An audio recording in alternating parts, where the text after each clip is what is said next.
Well, just before we came on air, I spoke with the Health Secretary, Jeremy Hunt.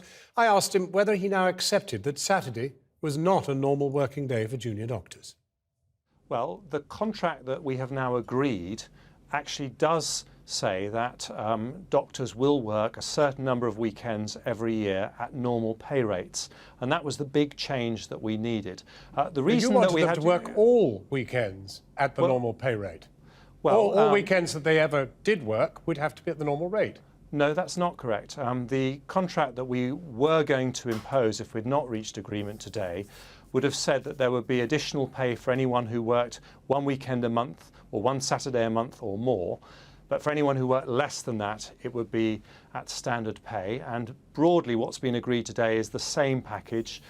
Instead of 11 weekend days a year, this is actually 12 weekend days a year, or 6 full weekends. The big point here is that if we're going to improve the quality of weekend care in our hospitals, we need to make it easier for hospitals to roster extra doctors at weekends. Yeah. And this brings down the extra cost of employing more doctors at weekends by about a third for hospitals. Well, so that's very, accepted. very significant. Well, yeah, and it's very, very significant. That's accepted, but what you've also said today is you now see the value of talking. You said this is a product of talking.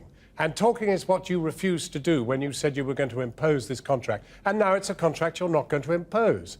We always wanted a negotiated outcome. With respect to Secretary of State, these talks have been going on for 3 years, and in the first year, the whole aspect of Saturday working, the whole idea of the 7-day NHS was not in the mix. There were other issues which were being successfully negotiated. Today, you've accepted what the doctors have been saying all along, that this is not just about pay. It's about the whole workings of the NHS. Finally, you've accepted this.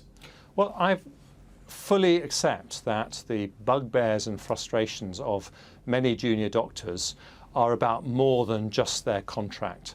But what I needed to do as Health Secretary is address the issue of how we improve weekend care in our hospitals. This was a manifesto commitment that we were elected on a year ago, to have a safer 7-day NHS and to be able to promise all NHS patients that no matter what day of the week you're admitted to hospital, you'll get the same high quality care. So we needed to make this reform. Let's just look forward then. Next are the consultants. You're going to treat them the way you've treated the junior doctors?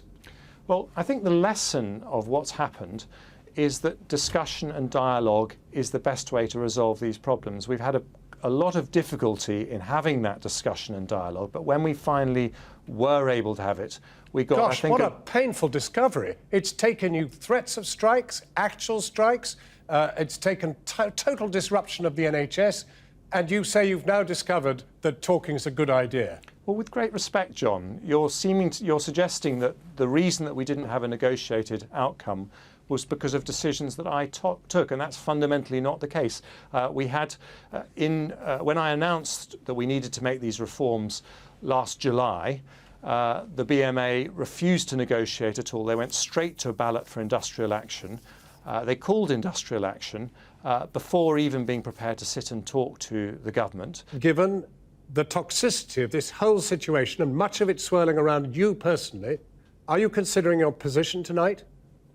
No, I want to be Health Secretary for a long time. I'm passionate about the NHS. I'm passionate about making our NHS the safest, highest quality healthcare system in the world. That's what I believe in. Secretary of State, thank you very much indeed for talking with us.